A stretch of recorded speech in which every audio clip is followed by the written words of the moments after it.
This live presentation of high school basketball on FingerLakes1.com is brought to you thanks to the support of Generations Bank, Little John Orthodox, Bill Cram Chevrolet, DeSanto Propane, Cicino's Pizzeria and Restaurant, Finger Lakes Partners Insurance, Brad Van Dusen Photography, It's a Wonderful Run 5K, Penny's Place Family Restaurant, Ferrara Lumber and Building Supplies, Red's Place in downtown Seneca Falls, Wilson Press and Mail House, County's Diner, Stever's Garage and Jimmer's Auto, and FingerLakes1.com digital marketing.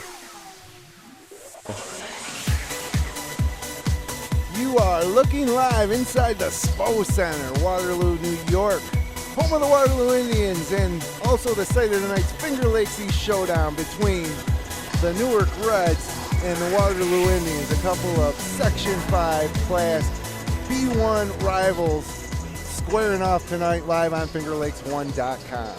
I'm Jim Sinicropi, sitting alongside Coach Kevin Korzeniewski here in the broadcast booth above the court at Waterloo High School. And Corzi, this year's Finger Lakes East is a battle between four teams really for at the top. You got Wayne in first place, and then you have Geneva, who had a convincing win over Newark on Friday night, and then Waterloo and Geneva. And it feels kind of like tonight's game, which is a rematch of a game we called together to open up our broadcast season, in which Newark beat Waterloo in Newark. Seems like the winner of today's, or maybe I should say the loser of today's game, is kind of going to be on the outside looking in for the rest of the season. I think this is a pivotal game for the loser of this game, not only so much as just looking in from the outside. It's going to be demoralizing heading into sectionals.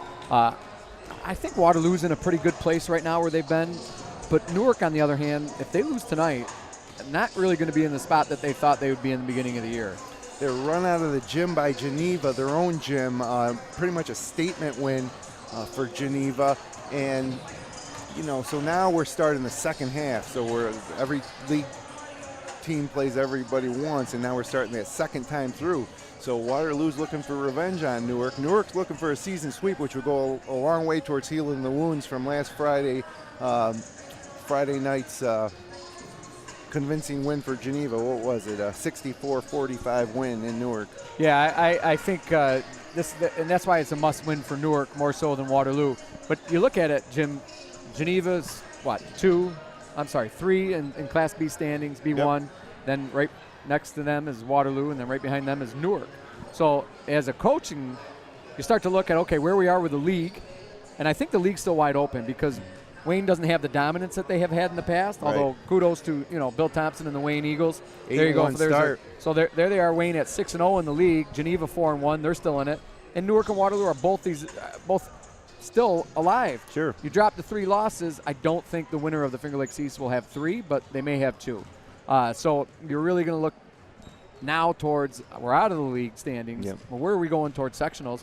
And it's the similar teams that are going to be in the semis and finals that you're seeing in the league. And if you're looking at Class B1 right now, all 3 of those Finger Lakes East teams are looking up at the top-seeded, what could be the top-seeded Hornell Raiders, and then number 2 would be Batavia. Yep. And Hornell beat Newark head-to-head. Hornell also beat Marcus Whitman, who's a Class C1 school, but it is going to be very interesting how those seedings play out the second half of the season, and it kind of gets underway tonight with this matchup. Yeah, and sometimes when you're starting to pinpoint things, you really never know where you are, but do you want to be the 4 seed? Do you want to be the 5 seed? Your semi matchup is just as important as your final matchup when it comes to sectionals. So, you'd like to avoid a Batavia and Hornell in the semis if you can.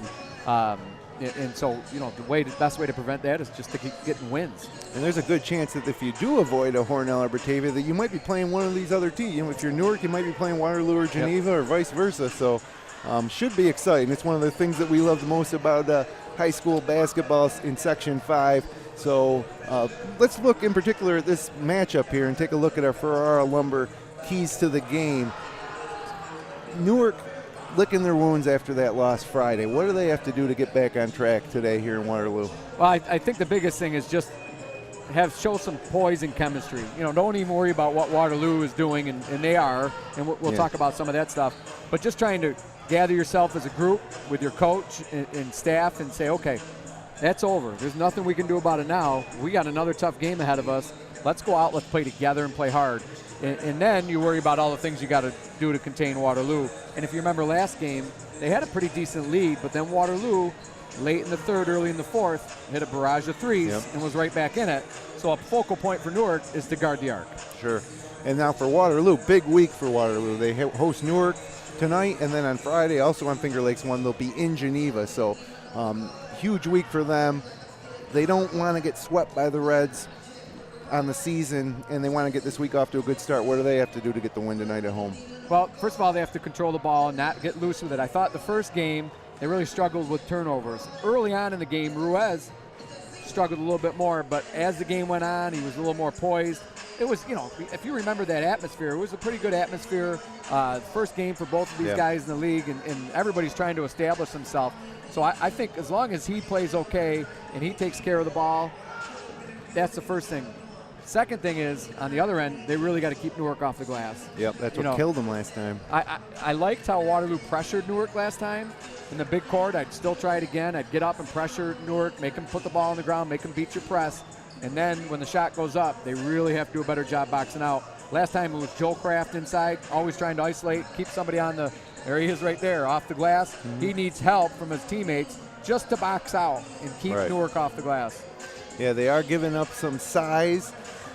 Rayshawn Howard, the freshman, he was our player of the game. The first time around, he's been kind of a little more quiet as the season's gone on.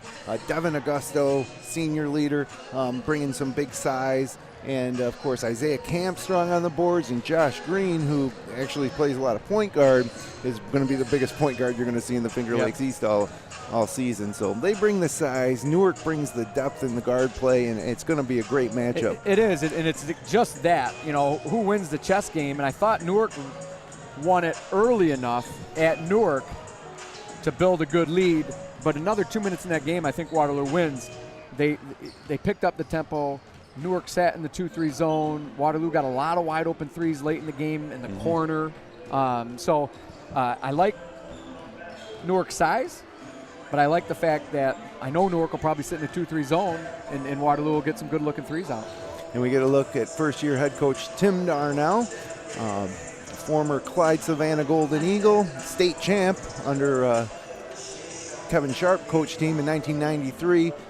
Coached at Union Springs for several years, coming back into Section 5, and I think one of the main reasons why he came back to Section 5 were for nights like this. Old school rivalry between Waterloo and Newark. This gym is filling up. It's a huge gym, but the atmosphere is starting to feel kind of like it did in that first matchup in Newark. Yeah, if you know anything about Section 5 or you follow Section 5 basketball, it is the class act of New York State in basketball. It's not the class act. It's not better than Section 3. It's not better than Section 6 in Buffalo. It's not better than Section 4 down by Binghamton. It's better than everybody. Sure. So we do the section does everything great, led with, like the Waterloo legend, Joe Spazzato, Rod Verkey, and Jack Perficato. These guys. Bob Miranda. Bob Miranda. I could go on. I know I'm leaving a lot of people off. But these guys volunteer their time, and they want to make this the best section in the state.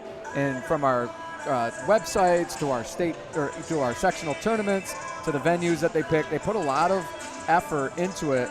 And Tim Darnell was involved with that, and Clyde got out of it. And I think if you asked him, the biggest reason why he probably applied for this job in Waterloo is because he wanted to be a part of Section 5 basketball again. And we also have second-year head coach Henry Kuperus. He was a longtime JV coach before taking over for Bob Havrilla last season. And one of the biggest changes since Coach Kuperus took over is they started playing 2-3 zone. Newark traditionally a man-to-man team.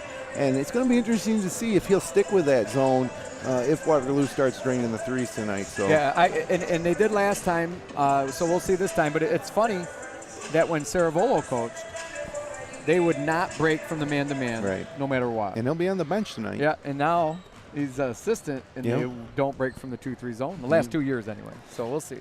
So Newark comes into the game at 6-4, 4-2 in the league. Waterloo at 6-3, 4-2 in the league. As we mentioned, both Class B1 schools. And with Newark, with this Waterloo team, you feel like they've been building the past few years towards being a true sectional contender. They haven't won a sectional title since 1972. Newark, on the other hand, fifth all-time in sectional titles, and they've had one as recently as 2016, 2010, 2004, 12 all-time Section 5 championships for Newark. So, I think that's important. That's what Waterloo has to have the mindset of. This year's Waterloo team has to have that mindset because they got a lot of seniors. Last year they had a great year, but it ended a little sour, and they have just as good a shot as Newark does to win sectionals this year, and they don't have that tradition over the last 30 years that Newark has. So you got to kind of, if you're a Waterloo player, just erase all that stuff, not worry about that, and just focus on what's in front of them this season. Their team, they're not playing for all the players in the past 40 years. This is their team, and I'm sure that Coach Darnell is trying to impart that to them. And the other spin on this game is, if you remember in the preseason Finger Lakes FL1 Sports Power Rankings, Waterloo was 1, and I think Newark was 2. And so we were a little bit off there. If you look now, I think Waterloo and Newark are 6 and 7 or 4 and 5. Yep. And they've been replaced by Wayne, a team that lost their entire top 6 from guys from a group that won 2 sectional titles in Class A2, and Lions and Geneva, who so far, Geneva I think has been the most impressive team outside of Wayne, which I haven't actually seen in person yet. Wayne, yeah. I'll head up to see Wayne Friday night at Wayne. So, yeah, Miners play. Oh, the boys play him, the boys play. So I haven't seen him. I've seen some a video of them, and they're playing hard, and they run in the 2-3 zone. They're athletic, and, they got a few I had shooters. him in the studio. Tyler Reynolds and Mason Blankenberg are the new breed for Coach Bill Thompson. But we're getting ready now for the national anthem. It's going to be performed by sophomore Kylie Bidet, junior Olivia Godley, and junior Juliana Struzek. And we got a good shot of him here on TV. There we go.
And we're almost ready for basketball here. Our referees for tonight's ball game, great crew, Ron Cooper, Adrian Tyndall. You can't get much better than that. 2 of my favorites for sure. They're not much better than those 2. And where we're situated here in the broadcast booth is right at midcourt, directly above the scorer's table. To our right, we have the Waterloo parents and fans. To our left, a big Newark contingent. Across the way to our left would be the Waterloo students, and then across the way to the right, some more Waterloo fans and some general interest fans. And this is the type of game where I've saw the Geneva kids here. Just seen a few familiar faces, including Bob Miranda and our own Kevin Sharp, come out to see this game. Yeah, it's a big game, and last time these 2 played, it was a fun, exciting game. We had some great play by certain individuals. So we're looking forward to another great game here. But back to the point of Wayne, Jim, what a great job, and a surprise to me even, that they're sitting atop at 6-0 of the Finger Lakes East. I thought Geneva might win the league this year. They're knocking on the door still, and they still may. But they do own the first game against them, winning at Geneva. In overtime. But, so that's a big win. I think it'll be a week from Friday that Geneva goes to Wayne, and that game very well could go a long way and determine the league champ. So we're here in the Waterloo starters. Julian Ruiz, Mike Hubbard, and Kyle Saluka, younger brother of Derek Saluka, who graduated last year. And then you're going to get another junior, Devin Felber, and then Joel Kraft, who's going to have to take care of the board tonight. And then for Newark, it's going to be senior Dustin Case, and I saw Adam Lombardi getting the start, a junior. Isaiah Camp, Devin Augusto, and Blade Case, I believe. It's a little different starting lineup tonight for Newark. No Rayshawn Howard, no Josh Green in the starting lineup. I'm assuming we're going to see him on the court, but you never know. As a matter of fact, Waterloo's last game, Kyle Saluka and Nick Champion sat out. Didn't play the entire game. Yeah. So that'll happen sometimes in high school. If you're sick in the morning, you come 5 minutes late to school, you miss the game. So we're about ready for basketball here, as it's going to be Isaiah Camp jump in center against Joel Kraft. And as Newark basketball wearing their away maroon jerseys with gray trim, Waterloo in the home whites. So they sling it around to the outside. That would be Adam Lombardi with a 3-ball. And look at that, Lombardi with a big 3 to start, Jim. There's a good start for you. Maybe that's why he's in the lineup. A little full court pressure. He did come on late in that Geneva game and kind of sparked a late comeback. Their little deficit was a little too big by then. And now Felber's going to try a 3-ball, air ball. Check that. That was Hubbard. Hubbard? They do look. Yeah, we're up far here, Jim. Yeah, that's right. Like calling a Duke game in college basketball. Wide open 3. Augusto on the block, kicks it back out. There's a first offensive glass for Newark, giving them another opportunity. That's what we talked about at the top of the show. These guys got to do a better job of keeping Newark off the glass than last time. So out of bounds stand with Newark, 24 seconds to shoot. And his fans still arriving here. As we got, it's about 7:43 p.m., so we got started just a little past 7:30. It's a missed shot, another offensive rebound by Newark. And this isn't even the lineup that has a lot of those rebounders in there. Yeah, as a coach, you might look at this lineup and say, okay, maybe we'll be able to handle the boards a little bit better. Augusto gave it away, though. Here comes Felber. Right-handed finger roll, no good, but a foul. Good take by Felber going to the line. You know, sometimes I like the zone by Waterloo, but sometimes you just lose kids, and it makes it even more difficult to box out, even though all your kids are packed in the paint. So the foul goes to Devin Augusto. First foul of the game. And Felber gets the Indians on the board. Now, free throw shooting's been a big issue for Newark the past couple games. 12 of 31 against Pelmac. And they didn't shoot it very well against Geneva either, as Felber goes 1 for 2. And Newark looks to push. Baseline drive and pull-up jumper off the rim by Dustin Case. And another offensive rebound. That's such a great job in the press to make them take a shot quickly, but they're not getting the rebound on the follow-up. And Lombardi gets the kick-out 3, the hardest to defend. 6-1. 2 threes from Lombardi, providing all the scoring so far for the Reds, as Julian Ruiz kicks it over to Hubbard, and now across the way it goes, but it's stolen. Dustin Case, or that would be Blade Case. Augusto back up top, Lombardi for 3. No, this one's off. Yeah, just hit 2. Wide open, though, on the top of the key. Ruiz with the drive, hangs, and we got a blocking foul. Could have went either way, I think. 50-50 call there, but Ron Cooper's got a lot better view from it down there than we do up here. So now it'll be Ruiz heading to the free throw line. Give me a chance to tell you about some of our great sponsors that make tonight's broadcast and all of our coverage of Wayne Finger Lakes High School basketball possible, like Wilson Press and Mail House. Check them out online at wpress.com for all your printing, promotional, and mail house needs. Ruiz knocks the first one down. And Red's Place in downtown Seneca Falls for the best lunch in town. Great daily specials. As Ruiz goes 2 for 2, and it's 6-3 now with 5:52 to go first period, and full court pressure from Waterloo. Yep, man-to-man. And they break it. And then it's Lombardi with the basketball. He's had the hot hand. This is there's a turnover. This is a difficult court to press on. It's so big, it's wide, and, you know, there's just a lot of space, which helps in correcting some errors that you might make in a smaller gym. One good idea to get a look at how big that is, you look at last year's head coach, Mark Pittifer, on your screen right there. And now we kick it around. How much space there is in the corner between the three-point line and the sideline. Yep. There's got to be a good 5 feet there. Strong take and finish with the right hand for Felber. Felber taking it right at Isaiah Camp, who's taller and longer, but kind of a fearless player, Felber is. And we got a foul near half court as Hubbard guarding Lombardi.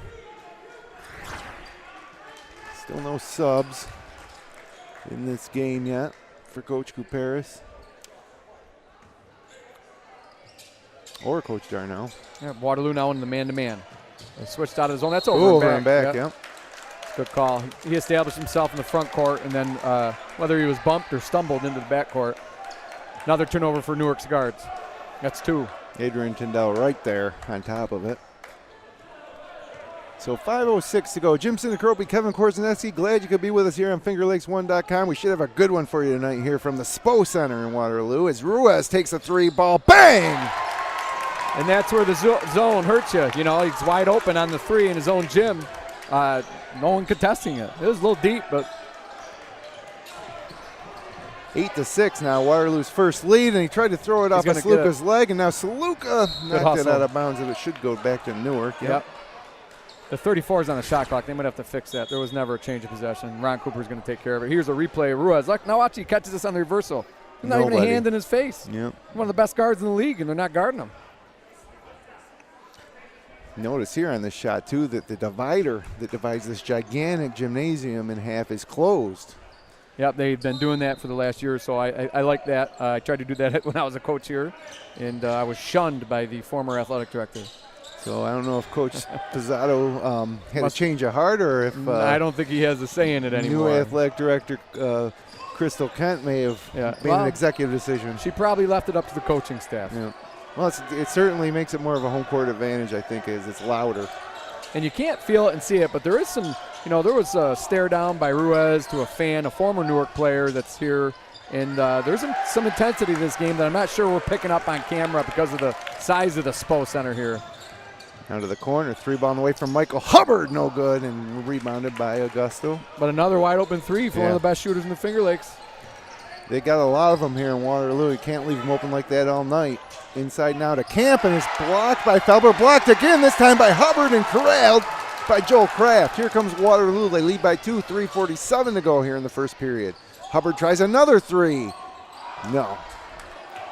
And Lombardi pulls it down. Newark doing a good job on the offensive glass, but they got to be careful against those 3s. Waterloo gets hot like they can. You're going to have a 10-point lead. And now we have substitutions set to come in for Newark. Here comes the freshman, Ray Sean Howard, along with Carter Steve. I believe he's your cousin by marriage, right? Yeah, that's my wife's cousin, Steve Freeman. And Isaiah Camp takes a seat. Carter hit along with Blake Case. Some big free throws in the first win against Waterloo. 3-ball on the way and down from Dustin Case. So Newark 9 points on 3 3-pointers, and they take the lead back 9-8, 3:20 to go. Still no subs for the Indians. As big block there. Rayshawn blocked Felber, but like I said, Felber's taking right at him. He doesn't care. He's a tough kid. Lombardi out to Augusto. Augusto drives, throws it up, can't get it to go. And Ruiz out battles Howard for the rebound. Here comes Ruiz now. Kicking it down to Hubbard. Jump shot, good. So Hubbard misses his first 3 3-pointers, hits a baseline jumper to give Waterloo the lead back. And good D. Dustin Case comes up empty. Here comes Kyle Saluka. Straight to the basket, over Howard, but no. He gets the ball down the floor pretty quick. I thought that was great D by Joel Kraft down there, not committing a foul and making Case take a tough shot. So now Dustin Case up top to Lombardi. Waterloo back in the man-to-man. Changing it up, Timmy Darnell is, to start this game. We've seen 2-3 zone and man-to-man already here in the first quarter. Newark in the flex offense. Lombardi, no, air ball. Felber pushes it up to Saluka. Saluka left open, and he shoots an air ball. Yep. And it looks like Waterloo's going to come back here and press. Full court man-to-man. Now some subs for Waterloo. It's going to be Brian Oddie, 6-foot junior, checking into the game, along with Johnny Lawrence. They're not going to want to leave Lawrence open from three like they have with the Waterloo shooter so far tonight. Nope. He'll make them pay. Yes, he will. He did last time. Lombardi. Both games we covered, John Lawrence had shot the ball pretty well at Minders as well. Here's Rayshawn Howard with a strong take. Explosive for a freshman. Now Howard's on the board. The lead goes back to Newark. So 5 lead changes this quarter. 1:41 to go. Waterloo basketball.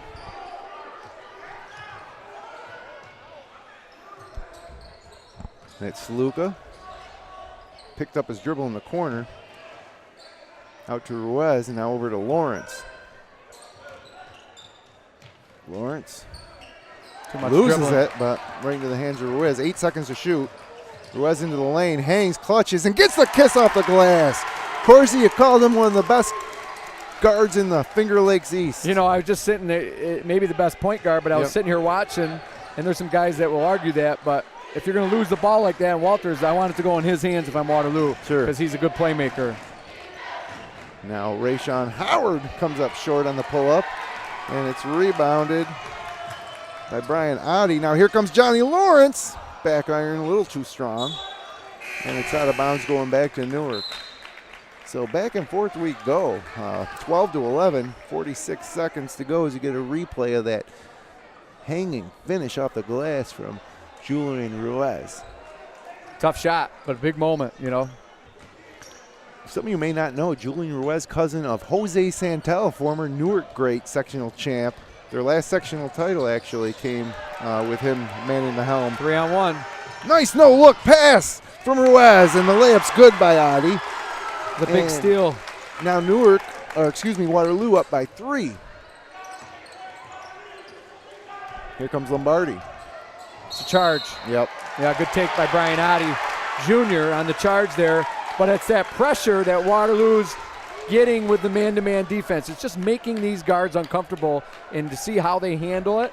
Yes, they might be able to beat you in a crossover dribble in the open space, but how are they going to finish when they get towards the rim? And they're struggling with it right now.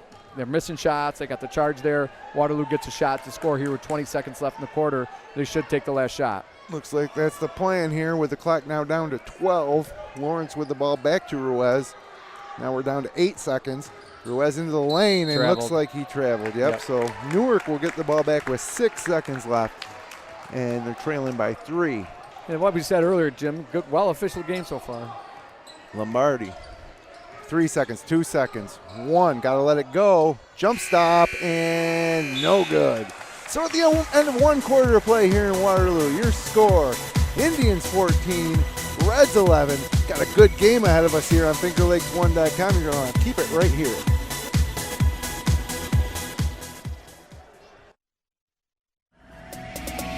Generations Bank is celebrating 150 years of serving and supporting our hometowns. Visit mygenbank.com for the best choices in checking, savings, home equities, mortgages, and much more. Generations has been the Finger Lakes Bank since 1870. Generations Bank, member FDIC. All roads lead to Bill Cram Chevrolet, Waterloo Thruway Exit 41, Highway 5 and 20 in Seneca Falls. Browse their full Cramtastic new and used vehicle inventory online at BillCramChevrolet.com, supporting high school athletes for the past 50 years. Dr. Littlejohn, Dr. Barbie, and their outstanding orthodontic team share a common goal to ensure the overall wellness of each of their patients through their exceptional orthodontic care. Dr. Rod Littlejohn and Dr. Liz Barbie are proud to support our area high school athletes. Check out Dr. Rod and Dr. Liz online at littlejohnortho.com.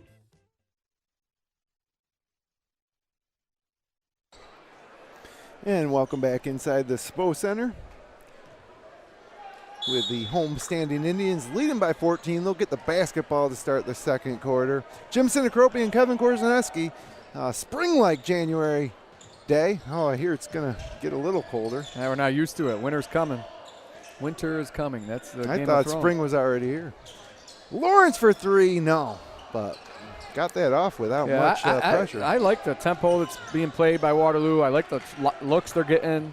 As long as they continue to pressure and box out, I think they'll be all right. That's a dumb foul by Lawrence.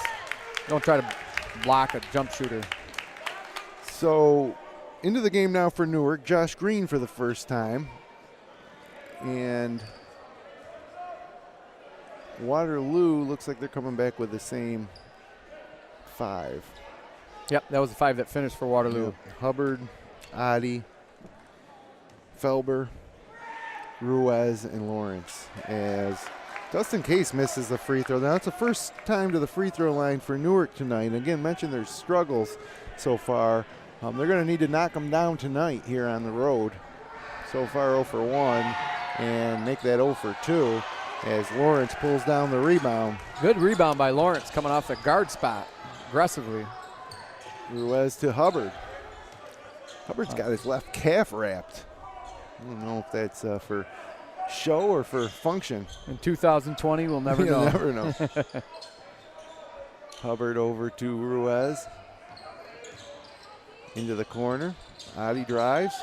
Got in a little trouble, but got it out to Ruiz. 9 to shoot now. A little step back. 3-pointer. Second 3 of the game. 10 points for Ruiz. 6-point Waterloo lead. Here comes Josh Green the other way. Don't let him turn out of that trap. I like the trap, but I like the pressure. I like the open looks Waterloo's getting. I like the penetration by Adi on the other end versus the zone. And I love the entry pass into the big fella for Newark. Inside on the block to Isaiah Camp, who finishes, and now a steal by Josh Green, and he lays it up and in. So a quick 4-point swing here in the ball game gets the lead down to 2. Yeah, Newark in a box press trying to slow tempo here for Waterloo. Now they got numbers. Lawrence throws it up and gets it to go down. He'll head to the free throw line to complete the 3-point play. A little dipsy-do. Well, Lawrence got to be careful. He's John. Look at him jawing at these guys. I don't think that Cooper and Tyndall will have much patience for that. Nope. In fact, I think one of these guys was assigned to the Waterloo-Geneva game last year. I don't know if you remember the controversy, but they actually reassigned that game because Waterloo was having so many problems with the officials and brought in, and that was a sectional game too, and to stay on top of. That's right. They met as the 4 and 5 seeds last year, and a game that Geneva won. I know Brett Harrison was one of the officials. I'm pretty sure it was Tyndall or Cooper. I can't remember. And a turnover as Carter Steve tried to drive baseline up ahead to Ruiz. He hangs and gets the acrobatic shot to go off the glass, and it's a 6-point Waterloo lead. And Ruiz has 12, or Ruiz. Although I talked to... let's just call him Julian right now. Hubbard with the steal. Well. Spin! And can't get the finish. Contested by Howard, rebounded by Howard, and out to Dustin Case. Bounce pass to Isaiah Camp, and he's fouled by Adi. And Adi's holding on to his face there. Looks like he might have caught something in the nose. It's a fun, entertaining pace if you're watching at home. Crowd's getting into it. And here's a look at that acrobatic finish by Ruiz. And so now it'll be Isaiah Camp to the free throw line. And Newark is 0 for 3 so far from the free throw line. That last foul was on number 5, Felber. It's his first. As Augusto checks back into the game, and the freshman Rayshawn Howard takes a seat.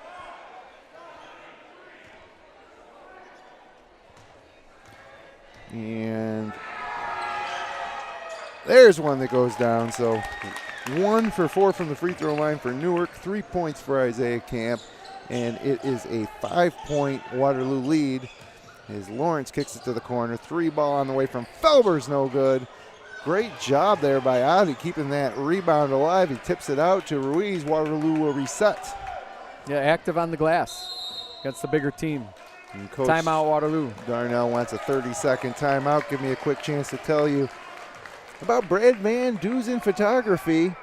Visit him online at bvdsports.com. Brad's in the house tonight. He was in Arthur L. Baker last night taking pictures of the South Seneca Minders boys-girls doubleheader. Now he's here in Waterloo tonight. And we just ordered some collages for him for the basketball programs over at Minders. He does a great job with senior night. We will we go around and make sure we order the seniors some stuff.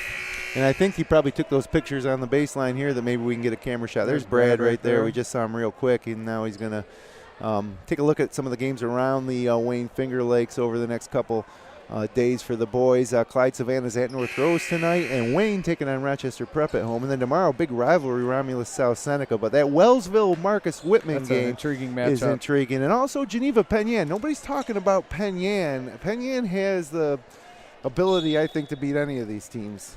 Well, I'm not sure about that. They could knock them off for sure, but to talk about them in the top 4. I'm not talking about the top 4. Yeah, they could win. They could play a role in who ends up winning this league with an upset. I agree there. Now a 3-ball from the corner, no good from Hubbard, and it's rebounded by Carter Steve. Waterloo a little cold from the 3-point line, but a 5-point lead. 4:57 to go. Back in the 2-3. Camp out top to Lombardi. He's a Carter shooter. Steve for 3. Yes! Big 3 for Carter Steve. Newark looking for a little shooting. Lombardo had it on going on early. Nothing since. Now Lawrence tries to split the double team, and it's going to be a kick basketball. I don't like that call. I thought he split the trap and dribbled into the kid's foot, but yeah. Couple subs now. Lawrence and Adi taking a seat. Joel Kraft and Kyle Sluka coming back into the ball game. Good minutes from Adi off the bench, I thought. Yeah, absolutely.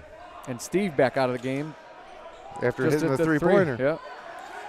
Thought he had a nice little run off the bench. Kraft kicks it out to Ruiz for 3. Yes, Ruiz. He's hot. Must have something on his arm. He's itching after every shot. I don't know what it is. Maybe a mosquito bite. Yeah. 15 points, though, for Ruiz. Maybe he's just counting the points. Lombardi kicks it over to Josh Green. 5-point lead for the Indians. 4 minutes to go. First half. Green rises and fires, and he knocks down the trifecta. Green has 5. Lead now 2. Hubbard splits it. Now they got numbers. And he hangs. He's blocked from behind by Green and rebounded by Felber, and Felber's fouled. Yep. I think that foul's on Lombardi. You know, Newark coach Bob Haverilla a year ago when Newark was here got ejected from the JV game with a couple technicals, and it happened again today. There was 3 technicals given out in the JV game. Yeah, a great JV game. Yep. Matter of fact, Newark came back and won. It was also an amazing JV game Friday night between Geneva and Newark JV. So the future's bright here. We're going to watch these kids on Finger Lakes 1 over the next few years, and it should be some great basketball. Yeah, I think Coach Darnell got a technical in the JV game. Oh, really? Yep. And Haverilla was tossed. And Newark made a nice little comeback and won close game. So Felber now is 2 of 4 from the free throw line. The lead back to 3. Coming up at halftime, we'll have Geneva head coach Matt Desering with us. Got travel. That's why you press him. I'm real impressed with, if you're a basketball guy, this game. So, you know, Darnell's just played a diamond press, three-quarter court, and he's not full court, probably because the court's too big. Then he's played man-to-man, full court press. He's played 2-3 zone. He's switching up everything. Newark, on the other hand, they're doing a box press, and they're playing 2-3s. A lot of different things going on in this game that make it intriguing. A little Euro step runner from Ruiz is no good. Maybe not the shot you'd want, but from Ruiz, I think it's okay. He's got the hot hand tonight. And now a 3 ball on the way and down from Blade Case. And it's a tie ball game with 3 minutes to go. And it looks like they're going to get Blade Case with a push there along the sideline. Yeah, I think versus that box press, he'd invite that. Coach Kuperus would dribble down the sideline, but I'm not sure where the secondary line was to trap it. Also want to recognize Finger Lakes Partners Insurance for your life, home, auto, and future. Visit them online at fingerlakesinsurance.com.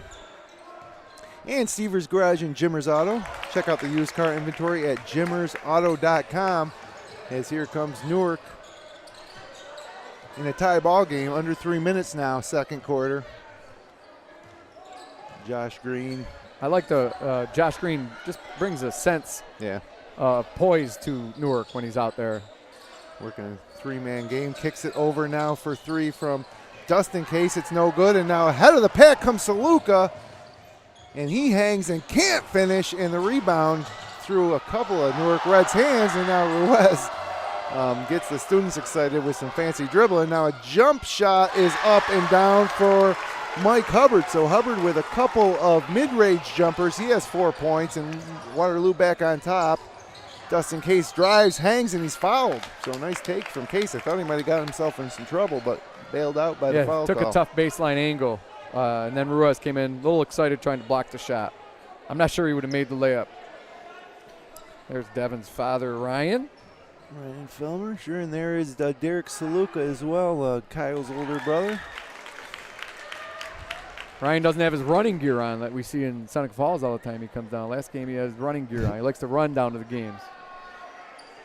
And Dustin Case now 1 for 4 from the line, but an offensive rebound by the freshman Rayshawn Howard. A quick timeout on Penyan on the make. Let's see what Coach Kuperus is thinking about after that offensive putback. Newark retakes the lead 28-27 with 2:05 to go here in the first half.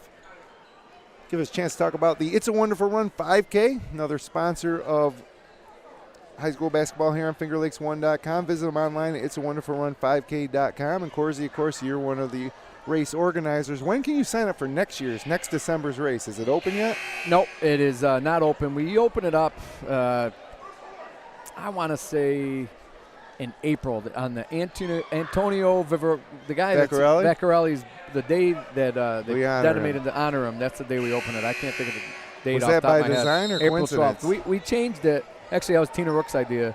About 3 or 4 years ago, we changed it to that day because we never really knew when to open it. And we don't want to open it too early because we're just kind of getting we're not even on our break yet. But once we write some checks and send them out, then we'll be on our break. And we kind of like to have a couple months where we're not doing too much work. So sure. I like it. No problem with the pressure this time for Waterloo. Or is it? Stolen by Josh Green. We'll challenge him. And he hangs and finishes, and he's fouled by Felber. That's a good foul by Felber, though, especially like you've said, how bad Newark's going to shoot foul shots. He was either going to give up a dunk or a layup. He hustled hard back in, picked up his second, but make him earn it. So Josh Green heads to the free throw line. Our crew tonight here at Finger Lakes One, myself and my broadcast partner Kevin Korzeniewski, Jeremy Hunt on the main camera, Matt Meckley rolling the floor, and our producer tonight, Jason Hunt.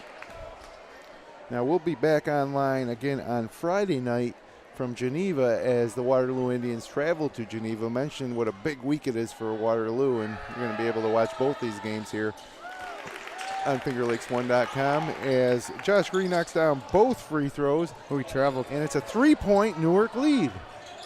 Sluka pulls up and in and out. Rebounded by Isaiah Camp and into the hands to Josh Green. So what we're seeing right here is Newark's traditional starting lineup as Augusto drives the lane, hangs, and can't get it to go. And Devin Augusto scoreless here in the first half, but his team leads by 3. Now Ruiz to tie. Yes! He is on fire, Jim. We needed a Sano heat check for Julian Ruiz. He has 18 first half points. Waterloo back in the man-to-man. 1:10 to go, second quarter.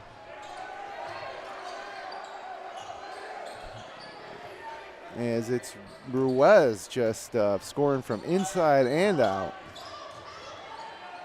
And now Josh Green hangs and then doesn't follow his shot. The rebound came right back to him, but way up ahead it goes to Sluka. Saluka kicks it out to Hubbard, tries to, but it's picked off by Augusta. And with 44 seconds left, there's about a 11-second differential between the shot clock and game clock here as the game is tied as we approach halftime. Waterloo's had a couple of those passes. They're great looks, but just the length of Newark they're not used to. Got a couple turnovers and steals. Wide open 3. Wide open, and back iron no good. And with 20 seconds to go, they push it up ahead. Here's Ruiz. He lays it in with the left hand, and Waterloo takes the lead. That was a good push by Sluka. I thought back it up, but he made the nice baseball pass down court to Ruiz for an easy layup. 3. 1 second. Travel. Yep, they got to travel, and there's 0.6 left on the clock. That should about do it for the first half here.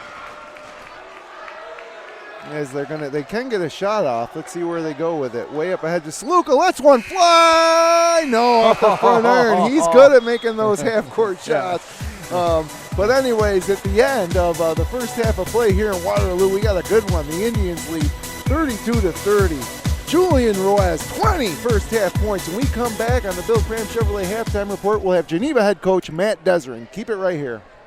You can do it. This live presentation of high school basketball on FingerLakes1.com is made possible thanks to the support from Cicino's Pizzeria and Restaurant, celebrating 23 years in the Finger Lakes with locations at 22 Main Street in Waterloo, 40 Exchange Street in Geneva, and Del Lago Resort and Casino. Dine-in, takeout, delivery, catering, and banquets. Order online at Cicinos.com. Live, laugh, and eat well. It's the Italian way. Finger Lakes Partners Insurance. For your life, home, auto, and future.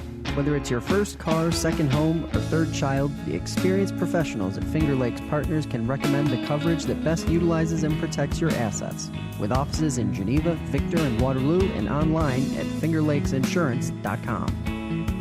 Since 1937, the difference has been DeSanto Propane. 4 generations strong, DeSanto Propane is a trustworthy, family-owned business with unmatched customer service. Go online at DeSantoPropane.com or call 1-800-752-4574 and look for DeSanto Propane on Facebook. Ferrara Lumber has been locally owned for 3 generations and is more than just a lumber and building supplier. Stop in on Baird Street in Seneca Falls to browse their full section of power tools, hardware, lawn and garden, painting, and plumbing supplies, and talk to their experienced staff before planning your next home improvement project. Brad Van Dusen Photography is a full-service photographer serving the Finger Lakes region, offering family, senior, and wedding portraits. DusenPhotography.com. Penny's Place Family Restaurant, located on 5 and 20 in the Liberty Plaza between Seneca Falls and Waterloo, well known for their large portions and home-cooked meals, a large selection of breakfast items, and everything from burgers, salads, and wraps for lunch. If you want a great meal while pinching a penny, come to Penny's Place. Jimmer's Auto offers a full inventory of late model cars, trucks, and minivans. Check out their full inventory online at jimmersauto.com. And for service, visit Stever's Garage on Fall Street in Seneca Falls. Jimmer's Auto and Stever's Garage, strong supporters of local high school athletes for over 40 years. It's a Wonderful Run 5K. It's a winter run like no other through the streets of Seneca Falls, the town that inspired Frank Capra's holiday classic, It's a Wonderful Life. Learn more and register at itsawonderfulrun5k.com. Red's Place in downtown Seneca Falls, locally owned for 43 years and serving great lunches Monday through Friday from 11:30 to 2 p.m. Legendary soups, wraps, salads, and the best burgers in town. For over 65 years, the Wilson Press has been serving Central New York as commercial printers with a full-service mail house. Specializing in offset and digital printing, graphic design services, full mail house services, marketing and advertising plans, and fundraising programs, call them today at 315-568-9693 or visit them online at wpress.com. Connie's Diner on Main Street in Waterloo has the ambiance you will only find in a true diner. Let the Cardozola family serve your next breakfast, lunch, or dinner from their vast menu of time-tested favorites and original recipes. Visit them online at connieswaterloo.com. And FingerLakes1.com digital marketing, website development, hosting, multimedia production, and home of the most popular website and mobile app in the Finger Lakes.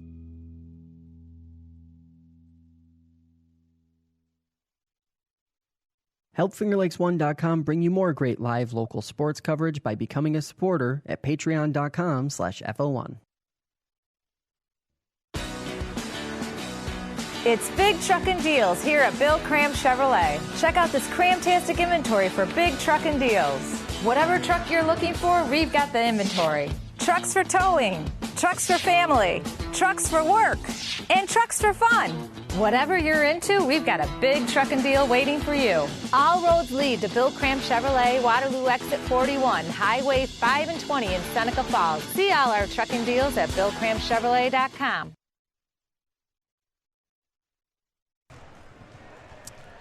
And welcome back inside Waterloo High School, where your halftime score, Indians 32, Newark 30. It was Waterloo jumped out to a 14-11 first quarter lead, and then Newark won the second quarter 19-18. Highly entertaining game, and it's time for the Bill Cram Chevrolet halftime report. Lucky enough to be joined up here alongside my broadcast partner Kevin Korzeniewski with Geneva head coach Matt Desering. First of all, am I saying that right? Yes. Desering. Yeah. I thought so, but I don't think I ever officially confirmed it with you. Yeah, the S sounds like a Z, so yeah, Desering. So coach, perfect guy to talk to. Let's start with last Friday night. You guys go into Newark and have what we've been calling a statement win. Did it feel like a statement win? Yeah, the kids were fired Newark? up. Yeah, they were fired up. They were ready. We put a good game plan together, and I told them we had to go get it, and they did. I mean, they dug in, played defense, and the best performance, all-around performance for us. I thought we played well on offense, shot very well, played great defense, and, shut them down. We wanted to make them shoot from the outside, and we did, and we were lucky enough for them not to make a bunch of shots on us. I didn't make it up there, Coach, but Jeremy Hunt was telling me that full court pressure the whole game. Yep. That's kind of I guess I would say our calling card. Yeah. Yep. The guys like to play hard. They like to get up and get it. And, when you got the kids buying into what you're doing, it makes my job a whole lot easier. And I got a good group that does you got that. enough bodies to run in and run out, and enough athletes, I think. Loaded with athletes, 1 to 10, and maybe even more. Yeah, no, we're about 12 guys I can go if I need to. They're very athletic. It's funny, I was talking to Kevin Sharp at one of the games in Geneva, and I'm really full of lacrosse and baseball players. They're just athletic, besides Junior and Nasir. Their first sports are other sports. There's a basketball. And they just go out and play hard and give me everything they got every night. So I can't ask for more than that. Yeah, I've certainly been impressed. With the maturation, we've seen a lot of these guys, Parker Bosser, Jagger Kerr, Liam Ryan. We've seen these guys play for a few years now for Geneva, but they seem more mature this year. They're a little bit more relaxed. I'm just kind of letting them play. There's some fast guys again. We're just I'm just kind of letting them go do their own thing, and when I need to reel them in, they reel in. I can't say much. They just play hard. I can't. It's pretty cool. I think Parker Bossard was our player of the game in the win against Whitman that we covered in Geneva, and he's really been asked to take on a little bit of a different role this year, and with no problem. It just seems like everybody's willing to dig in on this team and do whatever it takes. Well, and they are. They want to win. Parker the other night got in foul trouble, had 1 point. I kind of talked to him a little bit. He says, Coach, as long as we're winning, I don't care what's going on. He goes, and they want to win. We've set high goals. We think we're a sectional champion contender. I think we're a league contender. And the kids, they've even talked about being in Binghamton at the end of the year. Yeah, well. So, we're a long ways from that, but you know what? I like the confidence and the way they're thinking. Yeah, you'd rather have them talking about there's that your than boys losing. right there. Yeah, there's the players. A bunch of boys over there. Yep. Coming out to scout, you host Waterloo Friday night. Yes, we host Waterloo Friday night. Yep. And not to look past Penn Yan tomorrow night, because that's always a tough place to play. Yeah. Danny does a good job with the kids down there. They're disciplined. They're scrappy. They remind me a lot of a Marcus Whitman team where they just come out and they play solid, fundamental basketball, keep themselves in the game. So at the end of the game, they're in position to win. So what scares you the most about this Waterloo team? Watching them here in the first half, they like to run. Yep. And we really haven't, with the exception of North Star Christian, really haven't run into teams that can run up and down the court with us. They like to push it, so obviously we've got to adjust to that, and they can shoot. They're very good shooters. They once they get hot, they're hard to cool off. So and other than Ruiz in the first half here, they really didn't shoot it that well from long range. As a matter of fact, Ruiz with the only 3-pointers, he did make 4 of them though. So. Right. They left them open a couple times. So who would you guard Julian? Or is that a trade secret? Well, I'm going to answer it. Yeah. Who would you do? I'd put Liam Ryan on him. Yeah, Liam would guard him. But I the thing is my guys are so interchangeable. Yep. Someone picks them up, I'm fine with it. You know what I mean? Like I haven't really given my kids positions. We don't have a conventional 5 or 4 or 3. I have so many different players that can fill different spots. We just go. We just rotate and we play. You got to make sure someone's near him. Right. Oh, yes, exactly. I always tell the kids, make sure they get no clean looks. That's the biggest thing. No free looks. Well, we'll be there on Friday night, Finger Lakes 1, that is. Looking forward to it. Waterloo, Geneva, Friday night live on Finger Lakes 1, continuing a great week of Finger Lakes East basketball. Coach, enjoy watching your Panthers play. Thanks for taking some time to talk with us. And, thanks, Coach. Good luck. Enjoy the second half. All right, thanks, guys. So that was Geneva head coach Matt Desering, and he's going to now scout the second half. You hear that, Paul Russo? It's Matt Desering. That's right. I got to call him out, my buddy Paul, from calling the Geneva game the other night. Rule number 1, know how to pronounce the names, right? I think that Paul and Nick doing a great job. New to the team. Yep. And they are actually, Corsi, making it possible for me to go enjoy some of my daughter's JV basketball action and not have to be at every broadcast. So absolutely, they did good. But I was listening to the game, and I was going to text him, and I was after it wasn't live. Right. But that was my call, because he's probably home watching or listening, or you'll check it out sometime in the next 24 hours. No, he watches a lot of the games. He always tells me he does. As a matter of fact, he's probably preparing for the Fresh Takes podcast with Russo and Felice tonight at 10 p.m., live at 10 p.m. I'm sure they'll be talking about We're just the warm-up for him. Yeah, that's right. We're the lead-in. Should be good ratings tonight for the boys on the podcast in the studio. So we're second half underway. Newark with the basketball. Newark does come out with the same starting 5. Lombardi, Blade, and Dustin Case. Augusta with the basketball. And Isaiah Camp. Augusta out now to Dustin Case. Might have traveled, and yep, he did. Yep, might have just picked up his pivot foot a little bit on the drive. So going to run through the first half scoring for you real quick here. As Waterloo tries to break the pressure for the Newark Reds, it was Josh Green with 7, Adam Lombardi with 6. Rayshawn Howard and Dustin Case with 4. 3 points for Blade Case, Carter Steve, and Isaiah Camp. Now Kraft to Sluka. Little runner, no good. Rebounded by Blade Case. For the Indians, it was Julian Ruiz with 20 points. 4 points each for Mike Hubbard and Devin Felber. Inside to Camp, kisses it off the glass, and just like that, we're all tied up again here early third quarter. Yeah, Felber was calling to his teammates for a little weak side help there. If they're going to front and play man-to-man, somebody's got to slide over. Joel Kraft from the baseline, no good, rebounded by Isaiah Camp. Johnny Lawrence and Brian Audi with 2 points apiece round out the scoring for Waterloo here in the first half. All tied up, 6:42 to go. Jim Sinicropi, Kevin Korzeniewski, and there's Adam Lombardi trying to start the second half the way he started the first with a pair of threes, but that's off the mark. And now Blade Case kicks it over to Lombardi. And Lombardi thought about driving. And out it goes to Dustin Case. 16 to shoot. And now Dustin Case, again, almost shuffled those feet. A little high-low Augusto from Camp. Out to Case. 3-ball. Yes! Case shooting well tonight. That's a great inside out. And just like Coach Desering just said at the halftime, make Newark shoot it from the 3, and Newark's been shooting well tonight.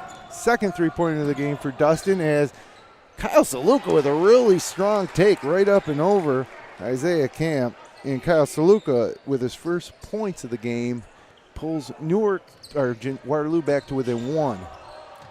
Wow, uncontested right through the lane, and a little finger roll reverse for Dustin Case, who has 9 points now. 3-point Newark lead. Sluka hangs and can't finish from point-blank range, and Augusta tracks it down. Yeah, Augusta's not used to that outlet pass coming his way. See that a lot, like a hot potato. Some kids just want to get rid of it, but you got to get it to a guard. Great spin move, but right in Augusta's belly.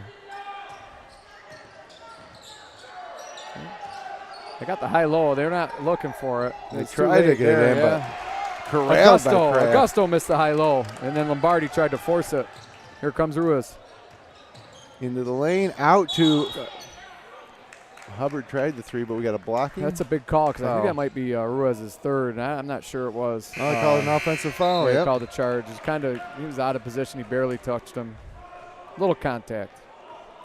But it is his 3rd. So we'll see how Coach Darnell handles this with 4:51 to go in the third quarter. Ruiz with 20 points, 20 to 34 for Waterloo. And now with 3 fouls. Oh, he traveled. They break the pressure. Lombardi with it. Got a score from Wayne's game against Rochester Prep as Dustin Case rises and fires and misses. Isaiah Camp with a rebound. Traveled. And Yeah, he did. good call. Shuffled his feet. Wayne with a 57-41 win over Rochester Prep, so they improved to, I believe they're 9-1 now on the season. As Carter Steve checks in. Of course, that's a non-league game. Yeah, Ray Sean back in. There he goes. So Dustin Case takes a seat along with Devin Augusto. Scoreless now into the third period. Newark's bench looks a little thinner than it did in the beginning of the year. Yeah, I see they Now got there's six kids now. there. Yeah, I thought they had 13 or 14. Luca misses the three. And Lombardi now. Now, Lombardi didn't see hardly any time the first time we saw these guys play, Nope. and he's been part of the main rotation now. As Rayshawn Howard, we certainly saw him the first time around. You know, Joel he has Kraft's a 6 big, now. big boy, you know, inside. And when Ray Sean catches it, you couldn't tell the difference really between that one's a freshman and one's a senior. He's got a push on the way in, I think. Josh Green. Yeah. Actually, he called that on camp. But Oh, wow. he's riding him before the play. This is it. You know, look at Ray Sean over Kraft's tall, strong, you know, go to lacrosse football player. And Ray Sean's right there, same size as him. That's impressive. Muscling up over the top, and then the presence, a soft touch to finish.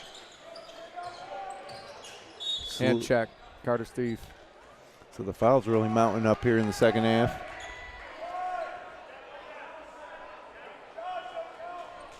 Just the first on Steve.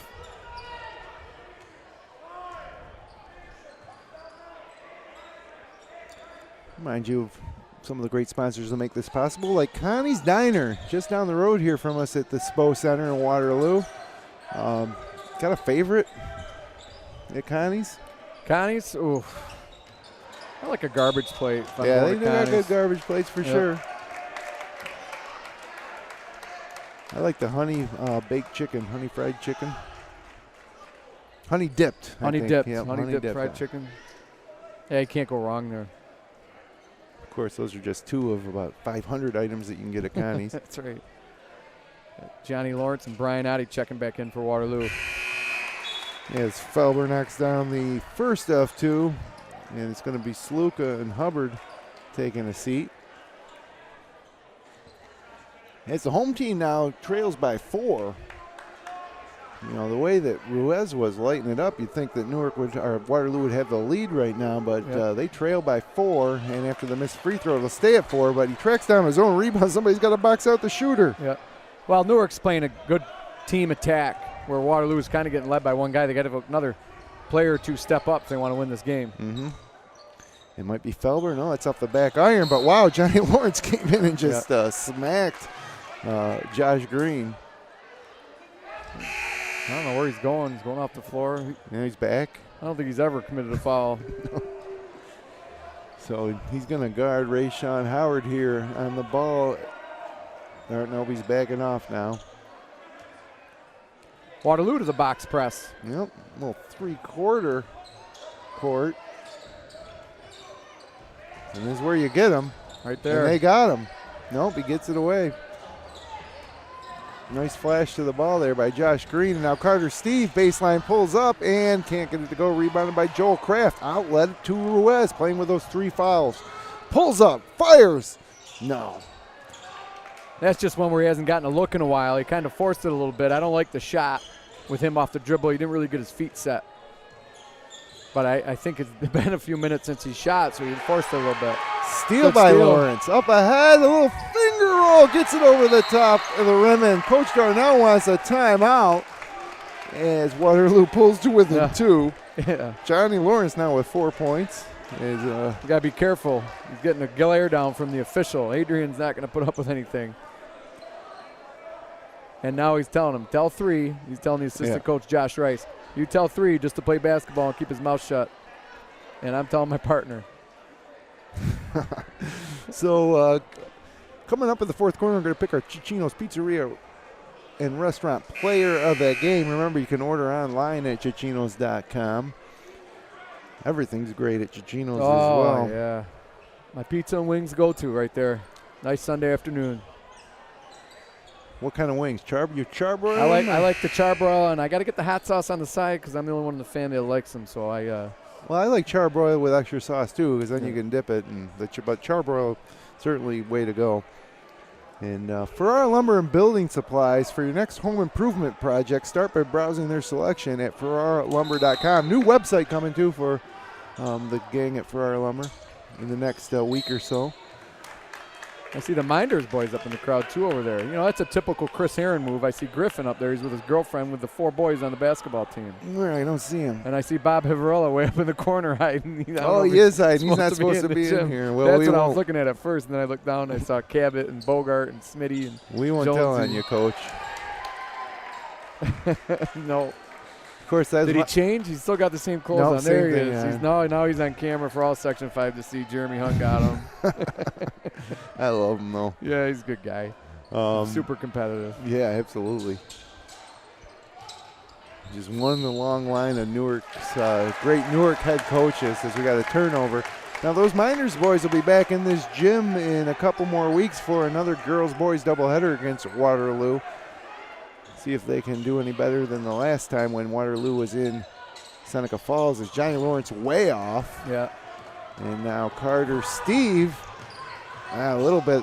He forced that one. Big rebound, though. Couldn't get it to go. Up ahead now, Ruiz. Hangs and couldn't get it to go, but he's fouled. Ruiz is looking back too much. If he gets his head forward, he's going to get a little extra speed and then just goes up and finish. But he drew the foul. I tell you, I do like how he got his body between him and the defender to make sure that he could get the shot off. I think if he continued just on the left side that Isaiah Camp, or I couldn't tell if it was Howard or Camp, were trailing, they might have been able to get a hand on it. But Ruiz knocks down his first point of the second half now with 2:19 to go and pulls Waterloo to within 1. The next one will be to tie. Ruiz with 21 points on the night. Just got the people are listening live. Alumni Patrick Patchen watching. Big fan of Cicino's as well. He used to be able to eat a whole pizza by himself, though. Took his talents to Quinnipiac. Yep, and Paul Russo also listening in. Took his talents to Gannon. Gannon, that's right. So. Who's that? Oh, yeah, Paul Russo. Yep. Yeah, we're on Lake Erie. His talent was at the casino there in Erie. So 1 point Newark lead. Just under 2 minutes as Josh Green takes it strong to the hole. Now he'll shoot free throws.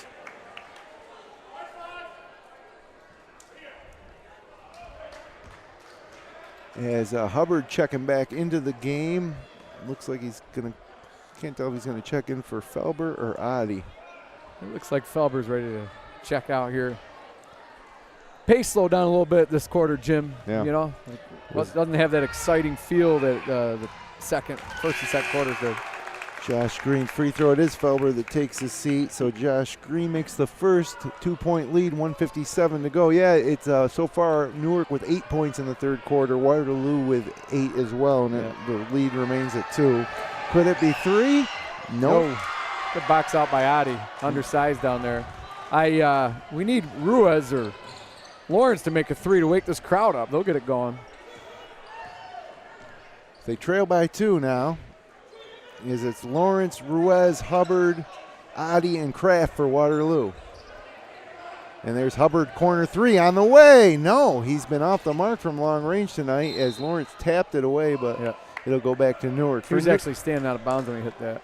For Newark, it's Carter Steve, Dustin Case, Rayshawn Howard, Josh Green, and Devin Augusto. And more, this time full court pressure from Waterloo. They can't find that secondary scorer still, Waterloo. Oh, they got 5 seconds. Might have been quick, but I thought it was pretty quick. Go back to Waterloo.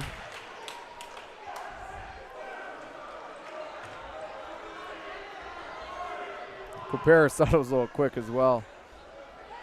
Let him have it. So now Waterloo with a chance to tie or take the lead, and Hubbard is blocked by Josh Green at the rim, and it's out of bounds, stays with Waterloo. Getting into the defender, though, I like that toughness from Hubbard right there.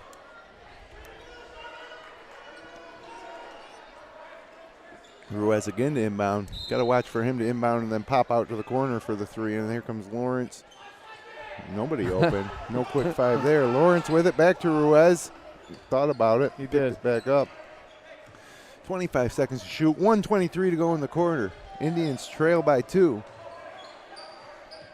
Winner will drop back to 4th place in the Finger Lakes East alone. The loser of this game, the winner, will take sole possession of 3rd place. Is Johnny Lawrence for 3? No, and he went down. No call, and we got a jump ball on the rebound. Is Kraft and Green.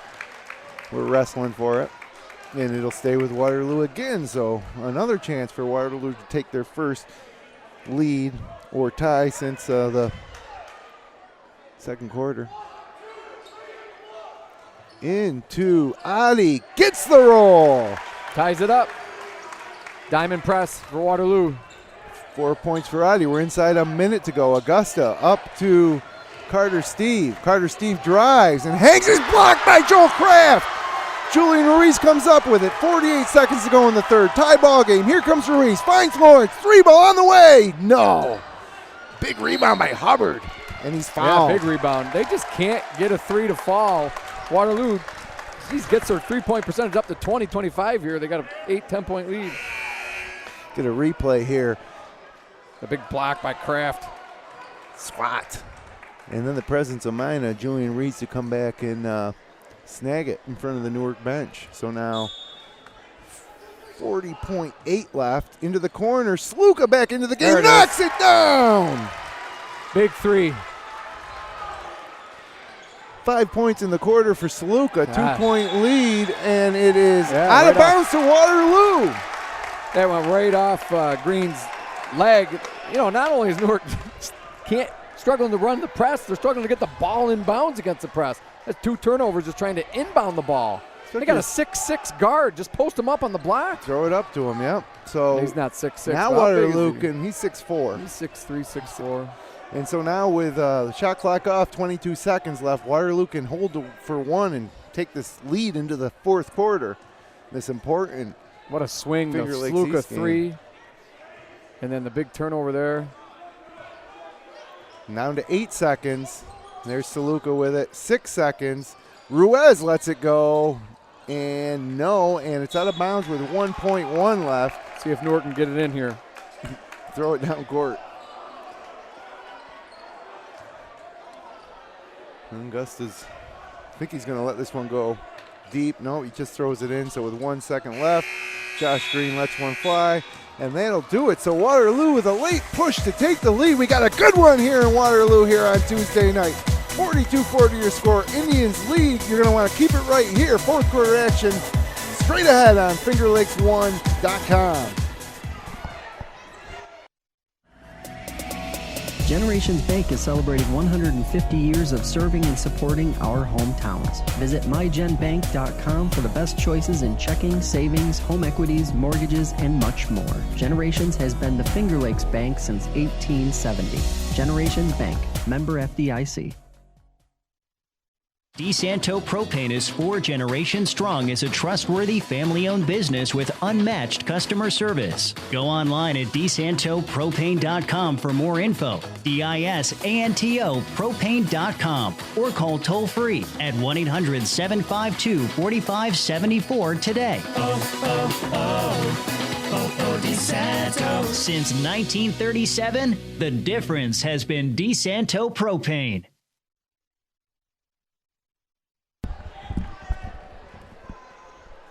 And welcome back, everybody, inside Waterloo High School, where we got a good one. 32-30 was your lead heading into halftime, the home team. And a 2-point margin is the lead now heading into the 4th quarter. Scoring a little slowed down a little bit there. Waterloo just had 10 points that quarter, as did Newark after scoring 37 combined points in the 2nd quarter, but the Waterloo student section coming alive. Yep. I like it. full house here, but it's really tough to fill this place. It's so big here. But you put this crowd in most gyms in the Finger Lakes, and it's a pretty good electric environment. It's just you call the fire marshal in most other gyms, but good crowd. Good crowd for sure. It's tough to. Haven't seen this place at capacity many times. Last year during the Minders Waterloo boys-girls doubleheader. The band. They had the band. Game. That was great. I heard the band's going to be back. Oh, that'd be awesome. I thought that was a great touch. Coach Pittifer had band here. And they got a substitution problem. Somebody must have checked in too late. You don't see this very much. I don't know what's going on. So it'll be bringing Carter Steve off the bench and Lombardi onto the bench, and now he's going to go check right in, probably for Carter Steve. So it's Augusto, Dustin Case, Josh Green, Isaiah Camp, and Carter Steve, and they have a little trouble getting it in. Now there's a trap near half court, and Augusto with it. Hands it off to Case, almost loses, and he does. Back to Waterloo. Took 8 seconds off the shot clock. They went nowhere, dribbled about 6 times, and then finally off their leg out of bounds. Don't dribble. Pass the ball. I can't remember the last time the Reds actually took a shot. Yeah. Might have been free throws from Josh Green with about almost 2 minutes left to go in the third. Waterloo's held the ball for much of the end of the third. They hold the ball now up 2.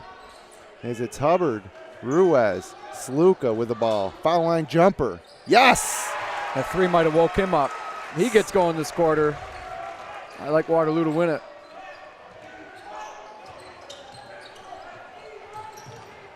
See how they're hesitant. They don't attack out of that press. You know, Lombardi's got to turn around, attack the grim. They had numbers. Devin Augusto, no points tonight, the senior. He's got the ball top of the key, hands it off to Josh Green. They're already down to 10 seconds to shoot. They haven't even gotten into their offense. 8 seconds. Now Lombardi pulls up just inside the three-point line, rims it in and out, and it's rebounded by Mike Hubbard. That's the shot that he settled for. He didn't attack right away, and then 30 seconds later they settled for a 17-foot pull-up jump shot. If you're going to not attack, get the ball inside to the big guys. 4-point lead for the Indians. Adi and Kraft in there along with Hubbard, Sluka, and Ruiz. Now that's a kick to Sluka. He pulls up from the elbow, and that's in and out. Maybe not the shot Coach Darnell was looking for. 6:27 to go in the ball game. Newark needs a bucket. Josh Green, top of the key. He's bothered by Sluka man-to-man. And again, Newark struggling to get into any type of offense. Josh Green just throws up a runner inside the foul line. Here comes Waterloo the other way. Bullet pass to Hubbard. Hangs in the air. Can't get it to finish. But an offensive rebound by Adi in between 2 Reds. Adi's winning the game within the game when he's been in. He's just getting a lot of scrappy, loose balls and making some extra possessions for the Indians. He's not really filling it up. Nothing you'd see on the box score or watching the game, but just a lot of hustle plays. Nonetheless, yeah. That's why he's probably in right now. Sluka slings it to Hubbard. Hubbard connects. Nice little pick and play right there for Hubbard coming off the low block. Hubbard's mid-range game has been on today. Not so much from long range, but his 3rd mid-range jumper of the game. It's a 6-point lead for Waterloo. It's their biggest of the game, and Coach Kuperus wants a timeout as the Waterloo students come alive. 46-40. Yeah, big turnaround here for Waterloo. Down 2 late in the 3rd quarter. They bring Sluka off the bench. Hits the 3, and now extended to a 6-point lead with 5:30. Look at Marty Colgrove on your screen, involved in the basketball program here. Yep, former coach, girls program. There's Griffin Heron. I hope his parents are watching. Better Steve Sandroni. Oh, yeah, better hope that Griffin's parents are watching and not Sydney Sandroni's right now. And Griffin must be cold in here. I thought it was hot in here, but he's got the winter hat on. The winter hat on. So, yeah, the rest of the Finger Lakes, teams showing up. You got Geneva up there. You got Minders. Yep, it's one of these general interest games. And, again, not a lot of games across the leagues tonight. Just Wayne, the only Finger Lakes East team in action tonight. I think HAC and Dundee playing tonight as well. Bloomfield might be in action. But a down night for a Tuesday Usually, traditionally, that's a Finger Lakes East night. Yeah, but especially for midterms next week. A lot of teams don't play next week during midterms. So, again, we'll be back on the air Friday from Geneva. Paul Russo and Kevin Sharp will have the call from this Waterloo team takes on Geneva. And then Saturday, Paul Russo and Nick Felice will be in the Bomber Barn for Coaches versus Cancer. Bloomfield Honeoye on FL1 radio, followed by the Bloomfield girls taking on Rochester Academy Charter School. Newark needs a bucket here, though. Just over 5 minutes to go, slapped away from behind and out of bounds. It'll stay with Newark, just 10 seconds to shoot. So really the story tonight so far could be the second half, especially this Waterloo defense. As right there, great defense by Joel Kraft. 4 seconds to shoot. Dustin Case has it, lets it fly. No. The Big one time out, he didn't rebound. box out. And Josh Green puts it up. Almost had a three-point play, but he really went over his back. But legally, it wasn't a foul. There wasn't contact. Yeah. He's looking for the over the back and just never boxed him out and made the contact, which he has been doing. Yeah. All night. He's given up a good 3-4 inches at least. Oh, no doubt. Wingspan as well. Yep. So Green almost misses the rim on that first one. Free throw struggles are real. And Green had been 3 of 4 on the night, now 3 of 5. Newark desperately needs points. 5 minutes to go here in the fourth, and Josh Green gives them their first point of the quarter. Now it's a 5-point Waterloo lead, and now Newark with the full court pressure. But Waterloo seems to be handling it well as Sluka and Ruiz play catch. And now they'll get to work. 20 seconds to shoot. Ruiz over to Sluka thought he was going to the corner. Instead he tries to drive and loses it. And here comes Josh Green. So an untimely turnover. Augusto on the line. Whips it into Isaiah Camp and timeout. Kuperus got the timeout while Augusto was hanging on the sideline. It was about to be a wide open layup for Isaiah Camp. Probably the easiest bucket they've had in the second half. The first quarter. So regardless, there'll be 27 seconds left to shoot when they come out of this timeout. 4:27 left in the game. Taking the play on the blob here, the baseline out of bounds, and we'll see how Waterloo defends and see what Newark does to try to attack to get an easy bucket. And we got a good ball game here. I like the crowd, the Waterloo student body's up and involved. Yep, they're still on their feet even during the timeout here. Newark, of course, travels pretty well for these Finger Lakes East League matchups. Their section is full to our left. And a lot of familiar faces to our right here from the Waterloo community. So, great night for basketball Tuesday night here in Waterloo. And you can support our mission at fingerlakes1.com by becoming a patron at www.patreon.com/FL1. We appreciate your support, which will help us bring you more great live local high school sports coverage like this game that you're enjoying tonight. Once again, our producer, Jason Hunt, Jeremy Hunt on the main cam bringing you the images. Matt Meckley on the floor. I'm Jim Sinicropi. Kevin Korzeniewski, your color analyst. Best in the biz. 2-3 zoned open.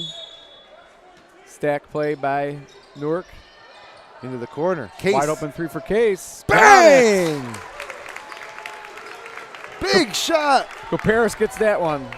Pulls the Reds to within 2. Yeah, they got 3 instead of 2. Yep. That they would have got from the camp layup. So 4:13 to go. 1 possession ball game. Tight. I like, we'll see what Waterloo does with the 6 seniors. Yeah, Hubbard on the baseline. He's been struggling. I don't think Kraft has scored yet. Out to Hubbard. 3 ball from the corner. Mark it down! Silences the color analyst. Big 3 by Hubbard with 3:50 to go in the game. First trifecta of the game. Oh, 9 points, double dribble Josh Green. That's why you press Newark. Coach Darnell may have made that call for. Well, he got a little excited, and then Adrian called it, and he looked. He said, "Sorry, Adrian." Got to give him a second to make the call, right? Well, we try to think that, but once the game starts, we want to call before the officials do. So 3:45 to go. That lead now back up to 5. So Hubbard answers the Dustin Case 3, and now we're inside 4 minutes. 3:36 to go. This key Finger Lakes East showdown here at the Spo Center. Sluka thought about it. Back to Ruiz. And Adi and Hubbard and Kraft working the baseline. Oh, it looks like they got a push on Case. I think it was a little bit of a push and a good acting job by Adi, but he sold it. Yep. And Case doesn't like it at all. He's going to get teed up if he doesn't watch it here. It was a weak call, but Adi did a really good job of selling it. He did. So now Carter Steves is at the bench set to check in. Coach Scott Smith at Minders used to tell us they don't call what fouls are, they call what look like fouls. Yeah. Just got to play smart. Oh, we got a replay right here. Let's see. Yeah, he definitely flopped. But, you know, it's hard to watch all that with just two officials. It's a good play by Adi. It was a good spot to flop. So 49-44, 3:10 to go. As Ruiz thought about it now. Plenty of time left on the shot clock. Still 22 seconds to shoot. We're now inside 3 minutes to go here, fourth period. Ruiz. I like the patience Waterloo's showing. Pull up from Ruiz. Big shot. Picked by Adi.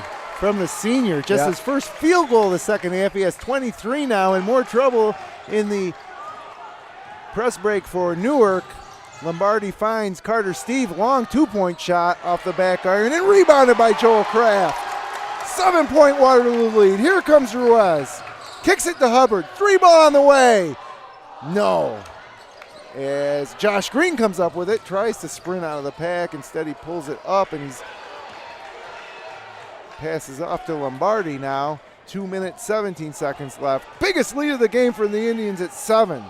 Lombardi into the lane, stops, and can't finish, and another big rebound by Kraft. Big board by Kraft. Now Waterloo going to be in no hurry at all here with a 7-point lead. Coach Darnell looking at his cheat sheet, trying to figure out what play he wants to set up versus this 2-3 zone, which has been a little bit of a 1-2-2, and now Newark extends the 2-3 to put a little pressure on it. I'd like to see the ball in the high post, go to Adi, and then dump it down to Kraft. 1:43 to go. 10 seconds to shoot. Ruiz. He's trying to set it up. 5 seconds to shoot. Adi into Hubbard. Pull up. That's way off. Hubbard missed Kraft. Shot clock. Shot clock should have never went off. We're going to have a timeout here, some sort of meeting. The shot clock should have went off. Yeah, shot clock never went off. The ball never hit the rim. Ball never hit the rim. So it's Newark's ball anyway, so I think they're going to just let it slide. But that theoretically, they should add a second or two to the clock, but I don't know if they'll go through that trouble. With 1:31 left, 51-44. Newark Reds with just one field goal in the fourth quarter, 4 points. Josh Green went 1 of 2 from the free throw line. Dustin Case made a corner 3. That's 12 points for the half, isn't it? And that would 32-30 at halftime. No, that'd be 14 points on the half for Newark. Meanwhile, Waterloo not really lighting it up this quarter either, but they have 9 points, so in 19 points this half. It's enough for a 7-point lead. As Waterloo's sitting pretty right now. It's Newark's ball, but up 7. Newark's not the type of team that creates that fast tempo of scoring. I don't know if I'd press them at this point, maybe pick them up at half court, but it will take some time off. They have struggled with it. We'll see what Coach Darnell does. Carter Steve just checks into the game. Case is out. And again, what's at stake? Well, you got the Finger Lakes. Waterloo ball. You got the Finger Lakes East. Wait, how can it be Waterloo I ball? don't know. It was It a should have been a shot clock violation. violation. Looks like they're putting 2 seconds up on the shot clock. Waterloo really got it lucky here. Absolutely. They barely got the first shot off in time. They never got that shot off in time. The shot clock should have expired. So big break. So for you Waterloo. have to look at that. So a lot of these shot clocks, and I know Waterloo's got the most modern stuff, they just go back and hit a button to when they reset it. Yeah. So when they hit the reset button, it'll go back to 2 seconds. So she reset it at 2 seconds, but then there was play afterwards. You know, the ball didn't go out of bounds yet. Coach So really, Kuperus there should be. Can't believe it. Yeah, it should. And I agree with him. It should be Newark's ball. Now, if I am Newark, I'm gonna, as soon as that ball gets inbound, I'm gonna send a guy down court and try to get a cheap bucket after a miss, because they need to do something. They can't score it. They're down 7. They need a quick bucket. Could work out in their advantage. If they can get the rebound, that's certainly a good plan. They're going to have to get that rebound. But if I just think this is a really bad call that could really hurt Newark. Even if Waterloo doesn't get a good, clean look off, they get an offensive rebound. They can chew it up till under a minute left. And again, what's at stake? Standings in the Finger Lakes East. The losers essentially out of the league title chase, and Class B1 sectional seeding points. Maybe a home game. A little alley-oop to Sluka. Nice, no good, but another offensive rebound. So that's exactly what back in Kuperus early December, Newark owned the offensive glass. Tonight, it's been Waterloo. Brian Ottie's just had this great blue-collar game that, done a lot of nice little things for Waterloo. So 1:15 to go here in the ball game. Julian Ruiz with it. Corsi, we're going to need to pick our Chichinos player of the game. Next dead ball. And again, Ruiz scoring the points, but, I can make a case for Adi tonight. Let's see what happens here. Ruiz into the corner to Sluka. Saluka, left-hand dribble, into the paint. Lets one fly. Hits! Dagger. That's game. 9 points, 50 seconds to go. Big Newark's got to second take half. a full court, and they don't want to attack. They just don't attack it very well. 8 points in the second half for Saluka. Yeah, matter of fact, they They're got to gonna get it over. 10-second call. Yeah, Coach they did. Darnell pumps his fist. Yeah. The Indians up 9 with 40.5. There's just no sense of urgency to Yep. beat the press. Adam Green, 6'3", 6'4". He's got to be able to see diagonally across this box press or diamond press that they were just in. Who's our player of the game, Corsi, from Waterloo? Well, Ruiz should get it, but part of me. Well, I don't agree with that. Should Okay. He did fill it up in the first half. That's He true. just hit a couple buckets. He just hit a big bucket here. But Brian Ottie's done the stuff that, as a coach, I love. So I'd go with either one of them. I got no point. Ruiz was our Chichinos player of the game against Minders earlier this season. So let's go with Adi. Yeah, a lot of playing time too often we I've battled for kids for other things. Too often we go to the kid that has the most amount of points in the game, and I thought Brian Ottie's really been the hero of this game for Waterloo with all the little gritty things he's done, and that stuff can be contagious, and for the rest of the group to rebound a little harder and take charges, and so I think it's well deserved. Even though he's probably got 4 points maybe, but he's just done a lot of good things. So he'll be up here for the Little John Orthodox Smiles with Style post-game show as they're doing a little T-shirt toss over there for the students. 33 seconds left. Still a 3-possession game technically, but and where does Newark go from here? I mean, they really struggled, especially the second half, for 14 points on the board right now. No continuity on offense. Really struggle versus pressure. They couldn't get the ball inside. I'm not sure there was many entry passes in that second half that led to what could be early easy on. buckets. Yeah, they had it going early, but second half they're just struggling offensively. And again, I with Newark, we're seeing a lot of different faces in and out. I'm not sure who the main guys are. You saw Dustin Case, Blade Case, Carter, Steve, Lombardi, Josh Green. Still trying to find somebody. And Augusto still scoreless here. That's a great late in the fourth take quarter. A little time off. They got a foul. And they do. It'll be Sluka heading to the free throw line with 29.2 left. Yeah, big win for the Indians moving forward. And, just puts Newark back to the drawing board at 6-5. Newark is now 4-3 in the league. A little surprising, but that happens. And you can tell the lack of chemistry is probably the biggest issue here for the Reds. Hey, big win for the Lions girls tonight, 63-55. Can't remember who they played. We saw it earlier. But, man, they've been hot. Beat Red Creek last weekend as Saluka makes the free throw. He now has 9 points on the night. Boy, I think Adi will be surprised when we go down and tell him he's coming up for the I think he would be, but I don't think Coach Darnell would be, right. But, I always look for those little angles. You know me, I'm always jockeying for the underdog or, the guy that just comes in and really played above himself, I thought. I'm not going to argue. 22 seconds left. 10-point Waterloo lead. Down inside 20 now as Carter Steve lets one go. Hits the top of the backboard. Rebounded by Rayshawn Howard. Knocks it in. We got a timeout on the floor by Coach Kuperus. So Rayshawn Howard with 8 points. He had 18 in his varsity debut on opening night when Waterloo was in Newark. Yeah, and I tell you what, Waterloo kind of struggled. There we go. There's some former Newark players. Guys, they're kind of going back and forth with the Waterloo players or students.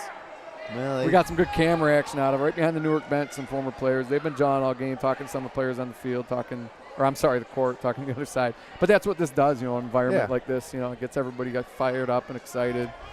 And Waterloo handled it well, especially in the fourth quarter. But they have more seniors. More senior guard play too.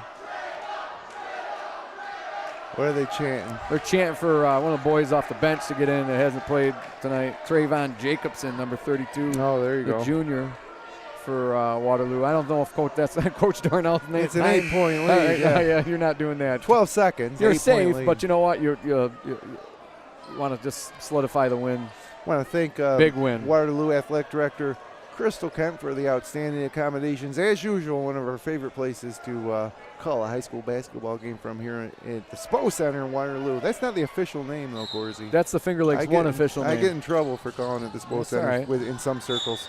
And so anyways, it'll be Julian Rez heading back to the free throw line. He's got a game-high 23 points that he'll try to add to with 10.5 seconds remaining. As we take a look at our upcoming webcast schedule, Paul Russo and Kevin Sharp will have the call as the Waterloo Indians go to cap off a big week against Geneva, and Geneva tries to keep it going. That is the game of the year so far in the Finger Lakes East in Geneva on Friday night.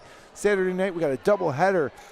Coaches versus Cancer in the Bloomfield Bomber Barn. Honeoye at Bloomfield. Paul Russo and Nick Fleece on FL1 Radio. Game 1 is the boys. Game 2 is the Bloomfield girls against Rochester Academy Charter School as Ruiz knocks it down. And then we go ahead next Thursday. We stay in the Finger Lakes West for a big game between the undefeated Red Jacket Indians and the Bloomfield Bombers on FL1 Radio with a video replay later that evening. So 8 seconds left after the 2 free throws from Ruiz. And a quick 2 by Josh Green and a quick timeout. Quick 3 by Carter Steve. That was a 3. And then timeout Kuperus with 4.5 seconds left. So Carter Steve with 6 points on a pair of 3-pointers. 4.5 seconds left to go.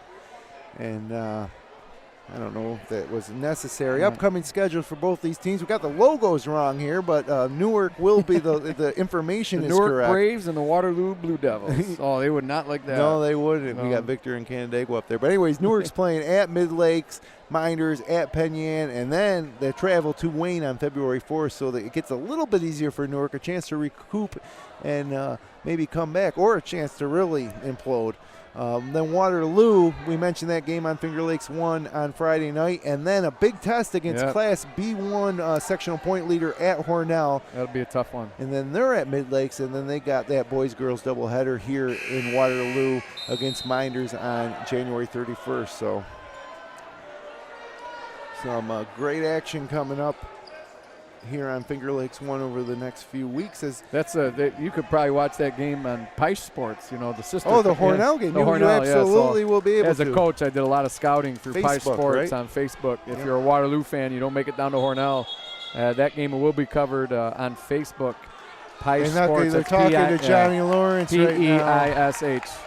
Yeah, I saw Lawrence come out on the foul line, and I thought, I wonder if coach is taking him out and Kraft a little bit calmer player. They go long to Lawrence. 3-2 seconds. He doesn't shoot. He just throws it over his head for some reason. And with time runs out, and a big win for the Waterloo Indians. Your final score, Waterloo 56 and Newark 49. We're going to step aside. When we come back, it's the Little John Orthodontics Smiles with Style postgame show. We'll have hopefully Brian Hottie up with us. Stay with us.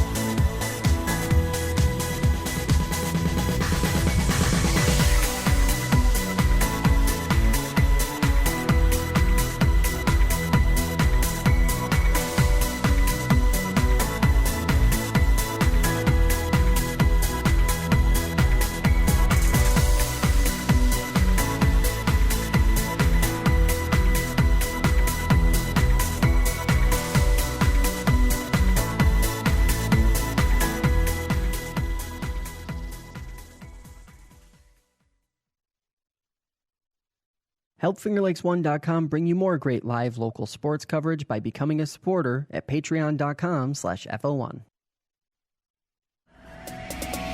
Generations Bank is celebrating 150 years of serving and supporting our hometowns. Visit mygenbank.com for the best choices in checking, savings, home equities, mortgages, and much more. Generations has been the Finger Lakes Bank since 1870. Generations Bank, member FDIC.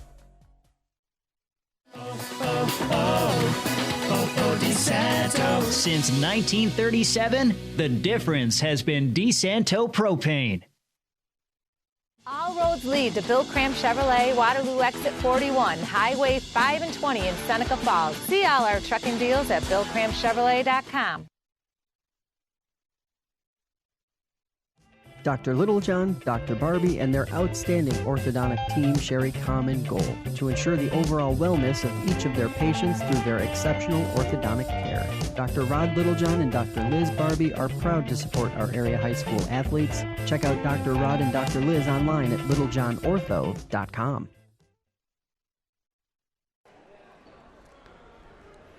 And welcome back inside Waterloo High School, where your final score, Indians 56, Reds 49. Big win in the Finger Lakes East for Waterloo. They improved to 7-3 on the season, 5-2 in the league.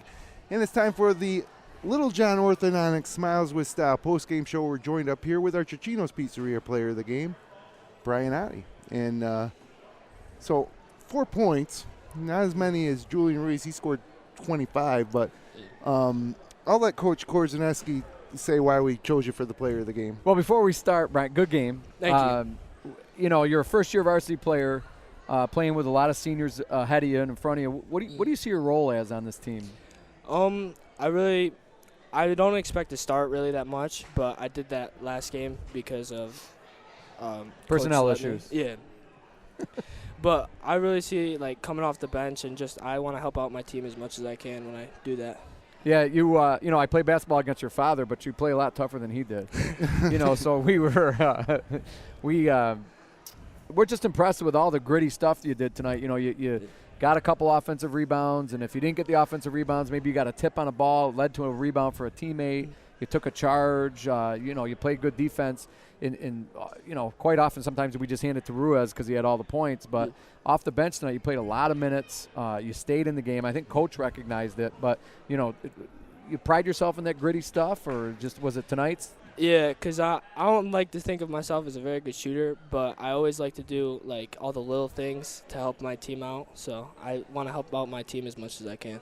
That's certainly why we had you up tonight. It was the little things. And, you know, heading into this game, you guys lost to Newark back on opening night, back in early December.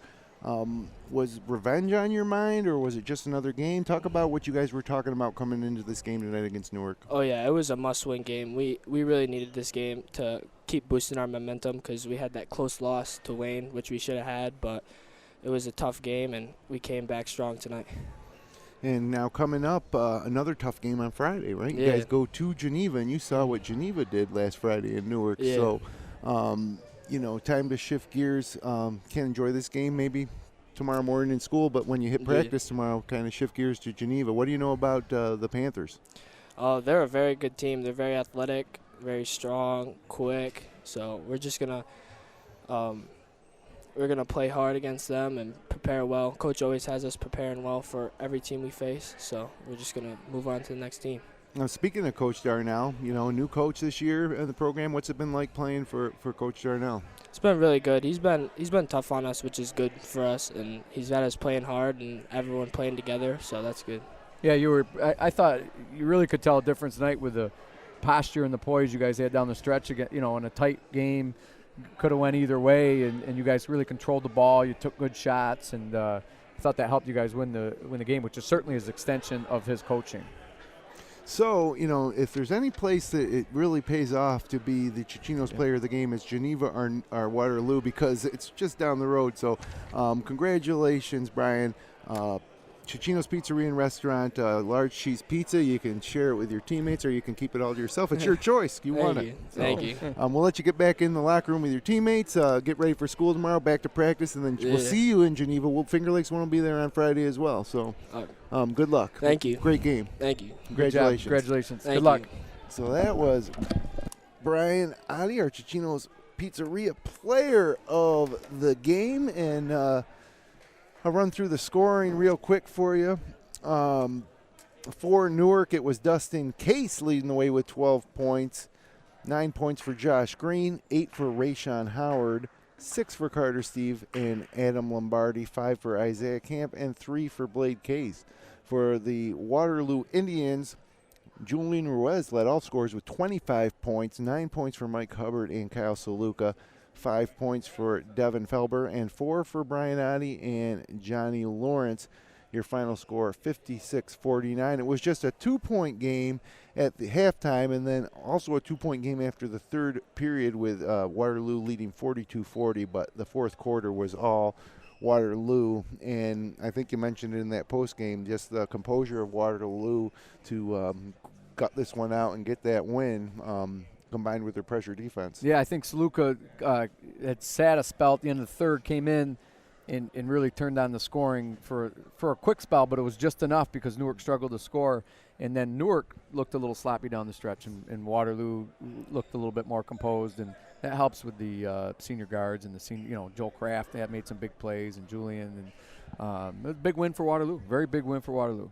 Big home win for Waterloo. They head to Geneva Friday for another big one. The hits keep coming this year in the Finger Lakes East. So great calling the game with you, Corsi. A lot of fun, bud. A lot of fun. I'm sure we'll do it again, especially as we get into postseason. Just about a month before sectionals now as the winter rolls on here in the Finger Lakes. Once again, your final score, Waterloo 56, Newark 49. We're glad you could join us. I'm Jim Sinicropi for my broadcast partner, Kevin Korzeniewski, our cameraman, Matt Meckley, and Jeremy Hunt, and our producer, Jason Hunt. We'll be back online Friday night in Geneva. Thanks for watching Wayne Finger Lakes High School basketball on fingerlakes1.com, and have a great night, everybody.